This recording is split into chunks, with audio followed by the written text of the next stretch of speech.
กล่องประสุมดังกล่าวได้จัดขึ้นในวันที่21กรกฎาคม2026โดยการเข้าร่วมของท่านพลตรีแอนอุ่นอนุนุชรองรัฐมนตรีกระทรวงป้องกันความสงบท่านพลจัตวาบุญทงศรีดาวงศ์หัวหน้ากองบัญชาการป้องกันศูนย์กลางกระทรวงป้องกันความสงบมีคณะพรรคคณะกองบัญชาการพร้อมด้วยพนักงานนำพาบรรษาหลักแหล่งเข้าร่วมในกองประชุมท่านพลจัตวาบุญทงศรีดาวงศ์ได้กล่าวว่าเพื่อตอบสนองกับความเรียกร้องต้องการของหน้าที่การเมืองในเฉพาะหน้าและยาวนานของกองบัญชาการป้องกันศูนย์กลางได้เอาใจใส่ปรับปรุงกลจักการจัดตั้งแต่ละขั้นอย่างต่อเนื่องปัจจุบันกองบัญชาการป้องกันศูนย์กลางประกอบมี4ห้อง3กองพันและมี1โรงเรียนป้องกันความสงบชั้นต้นป้องกันศูนย์กลางขึ้นกับพร้อมนั้นยังได้ชี้นำพาบรรดากองห้อยวิสาเฉพาะอ้อมข้างกองบัญชาการเคลื่อนไหวเฮ็ดหน้าที่ของตนอย่างตั้งหน้าโดยถือเอาการติดตามกวดกาบรรษาตีจังหวะ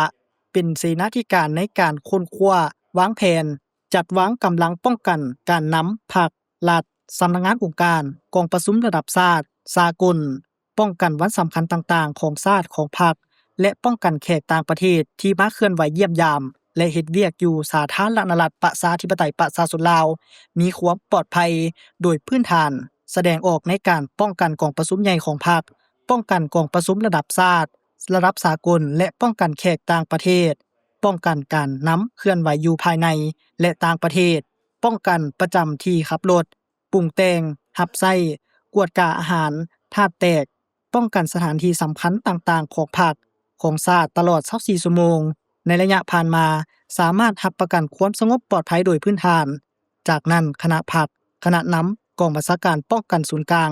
ก็ได้ประกอบคำคิดคำเห็นเพื่อแลกเปลี่ยนบทเรียนและขอที่ชี้นำเพื่อเป็นการปรับปรุงแก้ไขเวียกงานดังกล่าวให้ได้รับทั้งปริมาณและคุณภาพดีขึ้นโอกาสเดียวกันท่านพลตรีแอนอุ่นอนุนุชรองรัฐมนตรีกระทรวงป้องกันความสงบก็ได้พบปะโอ้ลมซึ่งก่อนอื่นท่านได้แสดงความย่องยอชมเชยต่อกับผลงานและผลสำเร็จที่ญาติมาได้ในหลายด้านในระยะผ่านมา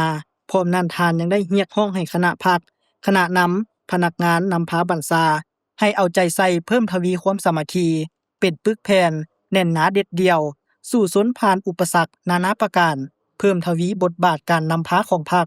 ในกำลังป้องกันความสงบก็คือกำลังป้องกันศูนย์กลางสุมใส่ปรับปรุงระบบการจัดตั้งของพรรคอยู่แต่ละขั้นให้หนักแน่นเข้มแข็งสร้างให้ได้ทันแถวพนักงานสมาชิกพรรคเข้มแข็งหนักแน่นเป็นแบบอย่างนำหน้าทางด้านแนวคิดและการกระทำในทุกโครงเขตเวียกงานเพิ่มทวีศึกษาอบรมนำพาแนวคิดให้สมาชิกพรรคนายและพลตำรวจอย่างเลิศซึ้งรักษาธาตุแท้มูลเชื่อปฏิวัติเป็นผู้ซื่อสัตย์จงรักภักดีต่อพรรคต่อประชาชนสร้างกำลังป้องกันศูนย์กลางเป็นกำลังที่มีความสามัคคีเป็นปึกแผ่นปลอดใสขาวสะอาดนักแน่นเข้มแข็งเป็นพาหนะอันแหลมคมของพรรคเป็นกำลังที่มีระเบียบวินัยเข้มงวดดุมั่นอดทนจำกัดและแก้ไขปรากฏการณ์ย่อท้ออยู่ภายในการจัดตั้งพรรคท่านแถวสมาชิกพรรคอย่างเอาจริงเอาจังเด็ดขาดเข้มงวดรับประกันระหว่างการนำพาของพรรคกับการคุ้มครองของรัฐให้เป็นระบบกลมเกลี่ยวและมีประสิทธิผลสูงปรับปรุงเวียกงานวิสาเฉพาะให้สามารถรับประกันความปลอดภัยรอบด้านและสูงสุดให้การนำภาครัฐแขกขั้นสูงต่างประเทศกองประชุมระดับชาติสากลสำนักงานองค์การที่สำคัญของภาครัฐกำแน่นสภาพการกลอุบายของกลุ่มคนบดีสภาพการต่างๆที่พัวพันถึงเวียกงานป้องกันศูนย์กลางสร้างตารางสืบข่าวอ้อมหอบเป้าหมายป้องกันรับประกันให้เวียกงานป้องกันศูนย์กลางมีประสิทธิผลสูงขึ้น